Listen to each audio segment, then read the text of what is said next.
Jeff Police would like to make it known to the public that this is an isolated incident. This definitely is not something that we think had any element of randomness to it or anything like that. And bringing you breaking news here at 5. One person is dead, another is in custody after a 4-hour standoff in Jeffersonville, Indiana. We've been following the hours-long standoff here on WHAS11. And thanks for sticking with us. I'm Connie Leonard. The scene has died down and police are letting people return to their homes now. The scene was spread across Jeffersonville today, starting where the man's body was discovered in his home on Summerlin Place. The suspect then fled to a home on Callaway Drive, butted up against the Elks Club golf course. Police say it's where the suspect's mother lived. And we have crews at both scenes tonight. Jose Alonso is on Summerlin Drive, where police said the victim lived. But we start with Travis Breeze, who's been on the scene for hours. Travis, what can you tell us? Well, Connie, this is the home where the SWAT standoff occurred on Callaway Drive.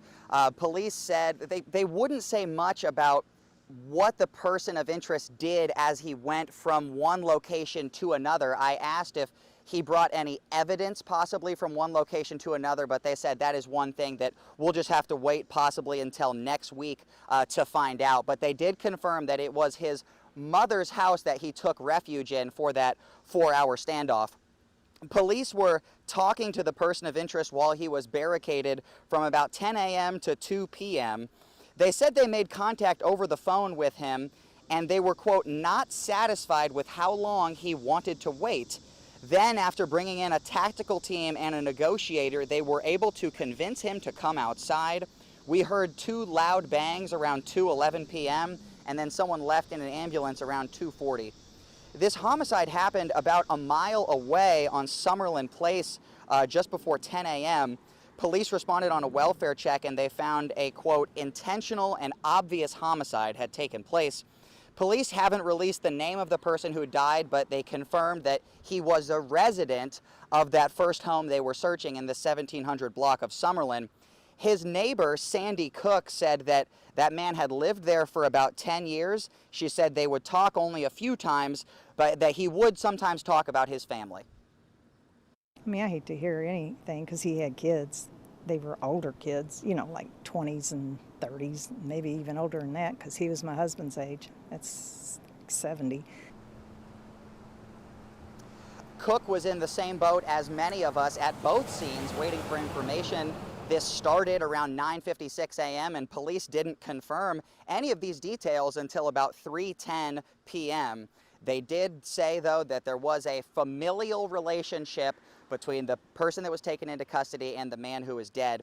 Clark County Prosecutor Jeremy Mole was just leaving this scene a short time ago. He said that they won't be able to file any possible charging documents until Monday, so it might be until next week when we learn the name of the person taken into custody. Live in Jeffersonville, Travis Breeze with senior photojournalist Alyssa Newton, WHAS 11 on your side. Travis, thank you. Our team coverage continues at Summerlin Place, where the victim was found dead inside his home. Jose Alonso is live now, where he's heard from neighbors in the otherwise quiet subdivision. Jose?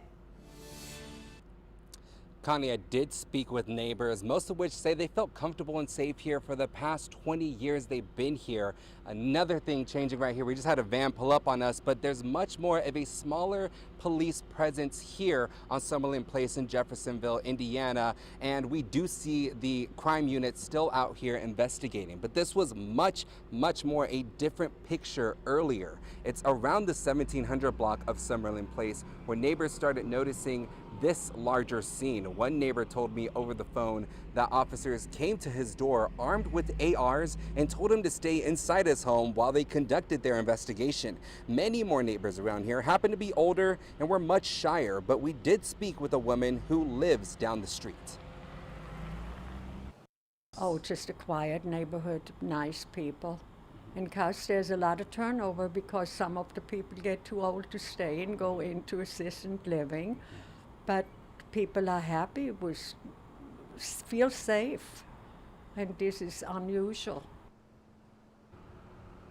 This situation also caused several schools to take lockdown actions. Greater Clark County schools told us both Pike Elementary and River Valley Middle School were on a secure hold. The superintendent telling us outdoor activities were canceled as they stayed in contact with police. But again, this is a very concerning situation for the neighbors that I spoke with out here. Again, many of them saying they feel very comfortable and safe here. Actually saw them checking in with each other too, going door to door, making sure they were all okay. But that paints the picture of what's going on here. But they're going to be keeping one eye open, an extra eye open, after what happened here today. Reporting live in Jeffersonville, Jose Alonso, WHAS 11 on your side. All right, Jose, thank you so much. We want to go over to Chief Meteorologist Mallory Schnell now. Mallory, so many events going on this weekend. It's going to be dangerously hot. Yes, we really want people to take this heat seriously because we're talking high temperatures in the mid to upper 90s. Those are your actual air temperatures. The feel-like temperatures climbing into the triple digits, especially between about 100 and 105 degrees. So we do have another heat wave on the way from Saturday through Tuesday. Now is the time to really take those precautions. Make sure you do stay hydrated, and of course check in on those neighbors as well during this time. We're taking a live look outside from our Hughes and Coleman U of L health camera over Hospital Curve there. Temperatures are in the low to mid 90s. Those once again your actual air temperatures, but it's feeling like the mid to upper 90s. That's due to those dew points in the 60s or even lower 70s. Not too much of a breeze, just coming in from the north between about 5 to 10 miles per hour. We are dry here in the Louisville metro area. Big picture view, we still have a couple of those spotty showers and thunderstorms that are tracking off to the southeast. Frankfort got a good downpour that's heading closer to I-75 near the Lexington metro, and a spotty shower around Springfield or Lebanon this afternoon. Otherwise, staying warm and muggy. Temperatures in the 90s dropping into the 80s, and then eventually the 70s tonight with calm winds and mostly clear skies. 60s outside of the city, and then that heat really builds this weekend. I'll let you know just how hot we'll get, and also when that change of pattern will arrive next week. That's coming up in our 7-day forecast. Connie. Thanks, Mallory. New details at 5 from LMPD on the murders of 2 young Louisville mothers. Police say they are not connected. One an intended target, the other an innocent victim. 23-year-old Rhodesia Williams, a mother of 2, lost her life walking her daughter to school Wednesday morning. And 28-year-old Jermia Offit, a pregnant mother of 3, was shot Wednesday night on West Broadway in the Chickasaw neighborhood. WHAS 11's Alexandra Goldberg and photojournalist Jessica Farley have the updates. 3 murders in Louisville on Wednesday. 2 young mothers killed, both in their 20s. Louisville Metro Police Lieutenant Les Skaggs says with no arrest in either case. The community needs to be sick and tired of what's going on to these children, these mothers, these sons, these daughters, and these husbands, and to come and say enough is enough. But there is new information on 24-year-old Rhodesia Williams, the mother of 2 gunned down walking her 7-year-old daughter to the bus stop on 10th and Chestnut. Miss Williams was the target of that homicide. I feel very confident in saying that. Dozens of school children awaiting their school bus at that intersection around 8 a.m. We have reviewed surveillance video. It shows our suspect in the red hoodie display a firearm, take aim, and fire in the direction of Miss Williams multiple times. Hours later, Jermia Offit, mother of 3 and pregnant with a baby boy, caught in gunfire at a market on 41st and Broadway. Police also have an update in her killing. She was an innocent bystander.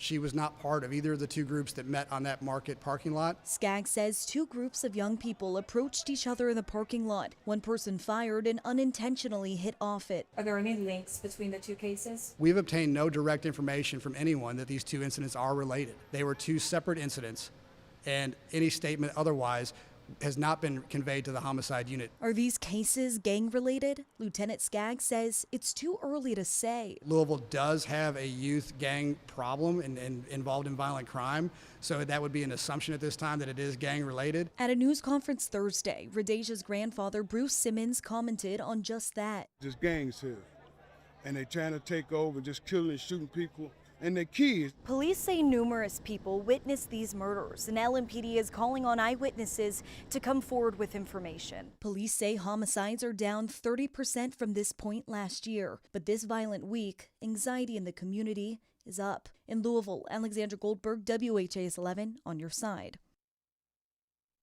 And Louisville Metro Police Chief Paul Humphrey joins us live now here at 5 to talk about these cases. Chief, thank you so much for being here. It's been a tough week for the community and for your officers, so we appreciate it coming in to talk about it. Let's talk about this first case of the two mothers. 23-year-old Rhodesia Williams, a mother walking her child to school who was shot. We now know that was a targeted case. What we don't know, are we closer to an arrest in this case? So first of all, I want to point out something. I know you described the difference between those two shootings. One is targeted and one is an innocent victim. She is an absolutely innocent victim. There is no justification for what happened to her. What was done in front of her child is just absolutely horrible. So while she might have been targeted, she was just as innocent as anybody else, particularly in that moment when you're walking your 7-year-old to the bus stop. It's absolutely horrible. But in the case, what we need is the same thing in both cases. We need a witness to talk to us.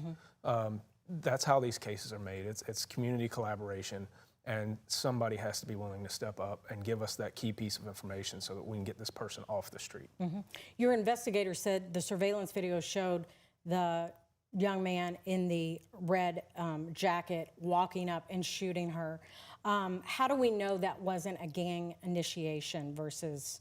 Well, we won't know as far as the motive for the shooting until we have the suspect in custody and get all of the facts of the case together. So, but you can see that this young man just shoots at her out in front of all of these people, and it's one of the worst things that I've seen. It's heartbreaking to see that video. And I know you've talked about it. People had asked why the officers weren't there that day after you had them there for several days. I'm sure it is hard to make that decision. You've got a bus stop all around there. There are thousands of them in the county. They could move anywhere. There's no way of knowing. But with them possibly living in that area since they were younger shooters, shooting their guns off on the first day of school, was there, No, I absolutely wish, hindsight being 50-50, and that doesn't bring somebody's daughter or mother back. I absolutely wish that we had officers out there, and those officers are kicking themselves also. They were in the area, they just weren't right there at that bus stop.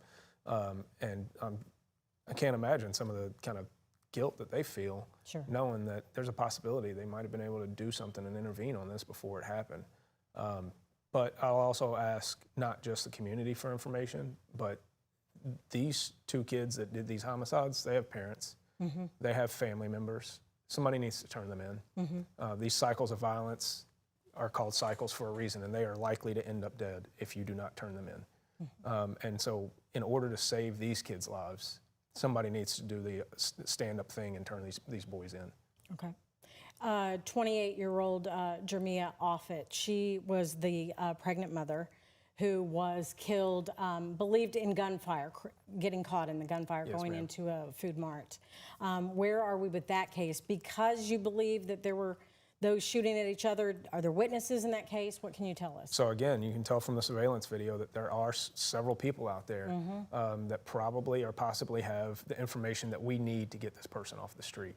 You're talking about another horrible situation where she is minding her own business, nothing to do with whatever conflict these people have going on, and just the blatant disregard for humanity that happens. And our role in this is to make sure that we can bring justice and closure to her family as quickly as possible. All right. Want to ask you about 1 week ago today, we had a mother and her children kidnapped, taken at knife point to a bank. There was a bank robbery. That is someone that your officers arrested on other offenses that were similar. He had a 14-year prison sentence, and then he got out on shock probation. We hear from you all the time, your officers, that this is happening way too often. Your thoughts on that whole situation once we found out that he was released on shock probation? Yeah, so part of what I've talked to officers about is you do your job. Other people in the system have to do theirs. And it has to be a system that functions to keep people safe. And so let's worry about what we're doing on LMPD to make sure that we're functioning to put people behind bars that need to stay behind bars.